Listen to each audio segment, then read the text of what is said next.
Frar li għadda kien l-aqwa wieħed tal-bejħ tal-proprjetà f'Malta mill-2017 sissa, kemm fin-numru ta' konvenji li saru u anki fil-valur tagħhom.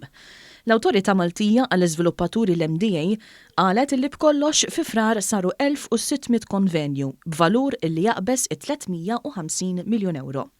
Meta mqabbel ma' frar tal-2020 wieħed jinnota żieda ta' 40% fil-konvenji li saru, b'differenza fil-valur li taqbes il-100 miljun euro.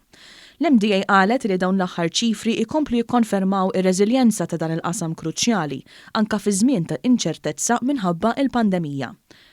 Hawnhekk l-assoċjazzjoni qalet li importanti li dawn l-oqsma jitħallew jikbru anki f'dan iż-żmien. Fuq Twitter, il-Prim Ministru Robert Abela laqa dawn l-aħħar riżultati dwar ix-xiri tal-proprjetà f'Malta tul frar u saħaq li dan juri kif il-pjan ta' reġenerazzjoni ekonomika ta' 900 miljun euro li ħabbar il-Gvern f'Ġunju li għadda qed iħalli l-impatt mixtieq.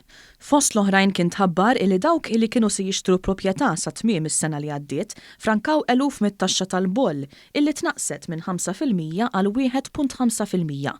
Dan appart li ġiet modifikata wkoll l-iskema tal-first time buyers li kien daħal Gvern Laburista biex aktar persuni jsiru sidin ta' djarhom, biex anki dawk li qabel ma kinux jikkwalifikaw għal din l-iskema ikunu jistgħu jibbenefikaw minnha wkoll.